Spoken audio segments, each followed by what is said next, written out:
E aí pessoal, quem fala é o Jota, e no vídeo de hoje a gente vai estar falando um pouquinho do Vigia 11, da nova emissão que ele fez, dos aportes. Ele alocou aí mais de 155 milhões aí no seu patrimônio em novos CRAs, porém teve um problema. O fundo bilionário ainda continua extremamente com falta de diversificação. Tem um CRA 27% de toda a carteira. Então assim, vamos ver mais um pouquinho hoje sobre isso e vamos ver também em relação ao que ele trouxe a mais pra gente no relatório desse mês. Bom pessoal, chegando aqui no relatório do Vigia, a gente já pode ver que o fundo finalizou aí o mês com basicamente 927 milhões de patrimônio alocados em CRAs, em mais de 27 CRA ativos diferentes, tá bom? Porém, ainda a gente, como eu falei para vocês, tem esse probleminha aí da concentração em alguns CRAs. Mas vamos ver o que ele trouxe aí de novidade pra gente. Então, como eu falei, o fundo encerrou aí o mês com um patrimônio líquido aí de 927 milhões. Falou um pouquinho da distribuição de rendimentos do mês de março. Chegou em basicamente 0,145 por cota. Então assim, chegou nos 15 centavos por cota. Quem tem as cotas do Vigia recebeu 15 centavos. Isso está representando basicamente CDI mais 3,8%, tá bom? Aqui fala um pouquinho que o fundo recebeu também alguns outros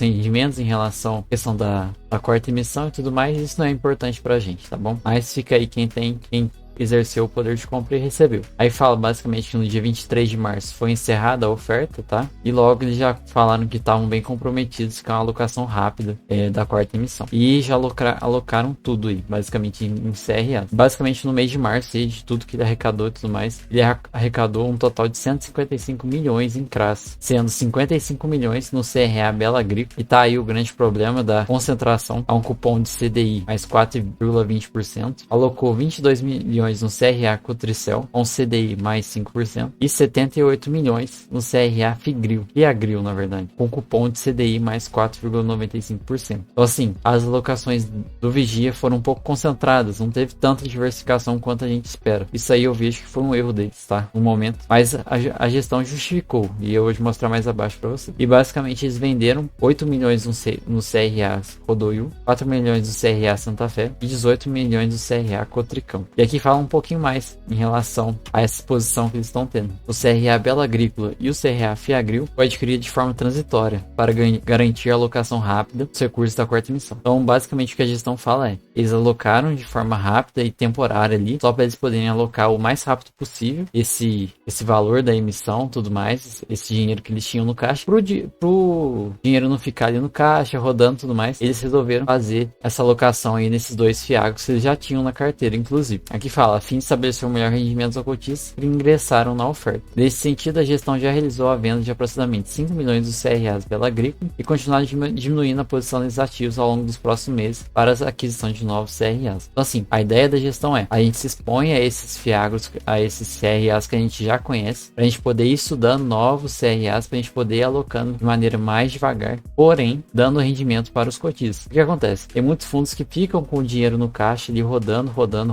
e não consegue dar o rendimento logo de cara para os cotistas que entraram. Isso acaba derrubando um pouco a cota e tudo mais. A ideia deles foi muito boa, porque assim, é uma maneira de você alocar rapidamente seu patrimônio, sem precisar de muito estudo, porque já é um CRA que você conhece, e você ter mais tempo para você estudar com calma os novos CRAs para você investir. Por esse lado é muito bom. Porém, por outro lado, é que a carteira fica um pouco exposta, até demais, nesses CRAs. Então assim, dá um problema com a Bela Agrícola. Amanhã, o Vigia vai ter basicamente 27% de patrimônio exposto à Bela Agrícola. Então assim, é um problema. Mas eu acho que a gestão da Valor é excelente. Eu acho que isso não vai repercutir de forma negativa. Pode ser que repercuta, mas a gente tem que ficar com atenção. E ver em quanto tempo que eles vão diminuir essa posição. E aqui fala um pouquinho que o fundo foi o Fiagro com o maior volume médio diário, mais de 5 milhões. 26% do volume total de Fiagros, então assim, é o maior. Mais de 71 mil cotistas. E aqui fala, a equipe irá trabalhar nos próximos meses para continuar a aumentar a diversificação da carteira. E também fala que eu acho que é importante, o trabalho de monitoramento e acompanhamento dos próximos de todos os ativos serão mantidos pela gestora. Eu acho isso muito importante, para você estar sempre de olho ali nos ativos, tá bom? E aqui fala um pouquinho do Languiru, né, que teve, eu até trouxe um shorts para vocês, se vocês quiserem dar uma olhadinha depois. Eu trouxe um shorts falando que o presidente da empresa e toda a parte da administração ali pediu demissão. Então saiu todo mundo, e aí a gente não sabia como que isso ia afetar a cooperativa, que está devendo mais de 1 bilhão. Por enquanto, não afetou o fundo, mas assim, é algo para a gente ficar de olho. Aqui fala basicamente que o fundo distribuiu 15 milhões 15 centavos por cota. E as receitas, basicamente, desse mês de março foi a maior já registrada, cerca de 17,794 milhões, tá? Tendo a maioria aí de CRAS de receita. Então, pode ver aí um aumento de quase 6 milhões de fevereiro para março. Vamos ver se o fundo vai manter isso. Mantendo isso, eu acho que consegue aumentar ainda mais os rendimentos, tá bom? Basicamente, despesas recorrentes, a questão de juros, alguma coisa que o fundo tem. Aqui fala, despesas de juros de operações de exercício de compromisso de recompra de CRAs vendidos. E o 2, despesas não recorrentes. Basicamente são despesas que surgem ali de taxa de administração, as outras coisas, tá bom? Aqui é tudo parte de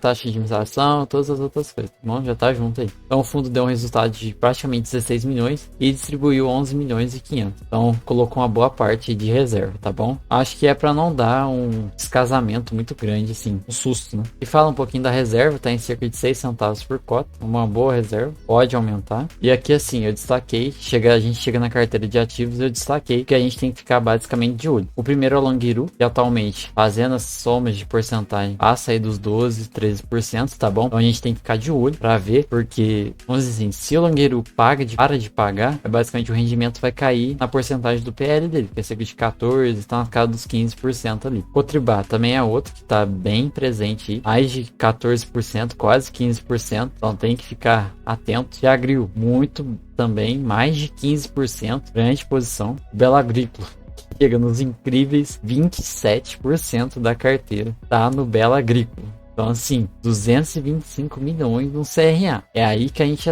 acende o sinal de alerta. Porque não pode um fundo de bilhão quase estar numa exposição tão grande assim. Eu espero de verdade que a Valora dissolva o mais rápido possível essa carteira. Pra gente não ficar no risco tão grande que a gente tá correndo. E o Fiagril, basicamente 10% da carteira. Então, o Fiagril, posição menorzinha aí se for comparar. Mas é um absurdo. Se a gente for lá, o Vigia, o tamanho que tá se tornando um dos maiores Fiagros, o maior, né? Fiagro, e é uma exposição tão alta na sua carteira. Chega a dar até medo, assim. Mas, como a gestão explicou ali, e a Valora, até agora, a minha experiência com cotista deles tem sido excelente. Eu acredito na palavra deles. Acho que foi uma boa estratégia. Mas, assim, espero que eles tenham tomado essa atitude, fazendo todo um estudo do CRA, vendo como que tá a saúde da cooperativa e tudo mais, para não, da distribuidora, né? Para não dar dor de cabeça na gente futuramente. Mas eu espero que, pelo menos em 3, 4 meses aí, já tenha dissolvido bastante esse CRAs aí. Vamos acompanhando. O Vigia vai ser o fundo aí, exclusivamente vai ter vídeo todo mês, porque tem futuro e é muito grande, né? Então a gente tem que estar sempre acompanhando. E eu sou cotista, então eu tô sempre olhando de perto. E uma coisa que me deixou um pouco encabulado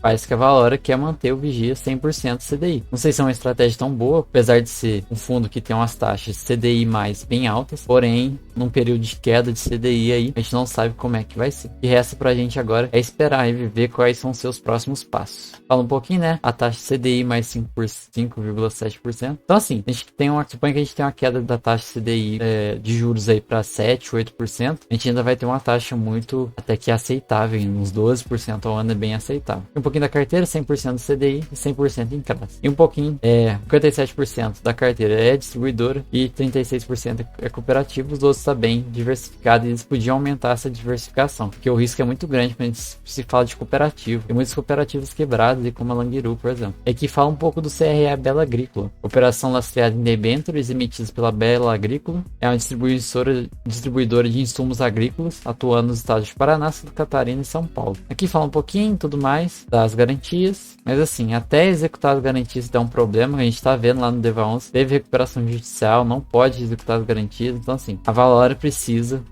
diversificar esse fundo o mais rápido possível. Porque pelo tamanho dele não era para estar tão exposto a algumas cooperativas, alguns CRAs aí. E bom, o valor atual do Vigia está indo na casa dos R$ 9,57. A máxima já chegou em R$ 11,50. Porém, o problema com a Languiru e a emissão também deu uma baixadinha na cota. E agora ele está custando aí quase a cota patrimonial. Então deu um desconto bem grande. O último rendimento foi de 15 centavos, como eu falei para vocês, tá? E ele vem mantendo essa na casa dos 14, 15 centavos aí por um bom tempo. E o que resta para nós aí, cotistas do Vigia, é esperar para ver como é que vai ser. Eu gostei da ideia, da estratégia deles, de alocar já tudo direto num CRA, para já começar a dar rendimentos pra galera. Acho que pros próximos meses a gente 2 meses a gente vai ver o resultado disso, a gente já vai colher os frutos disso. Porém é um risco, né? São 27% da carteira em uma empresa, em uma distribuidora. Então assim, é um pouco arriscado, mas é uma estratégia boa. E você aloca de uma forma bem rápida o dinheiro da emissão e já consegue gerar rendimentos para os cotistas. Vamos ver, essa estratégia tem tudo para ser excelente, porém ela pode dar muito errado se der algum problema com a Bela Agrícola. Porém eu acho que o Vigia fez, a galera da Valora fez um estudo aprofundado, como que estava a saúde da distribuidora e tudo mais, para poder estar fazendo isso. É o que a gente espera, né? Mas o mercado a gente não consegue prever. Então o vídeo de hoje é esse, pessoal. Espero que vocês tenham gostado. Escreve aí embaixo o que vocês acharam do que tá acontecendo com o Vigia. E olha os outros fundos aí. A gente tem vídeo do Deva 11, do XP LG 11. Tem vários fundos aí. Entrem lá no canal, tem a playlist completa, olhando o relatório e tudo mais. E tem ações também. Deixa o like aí, tamo junto. Até a próxima e falou.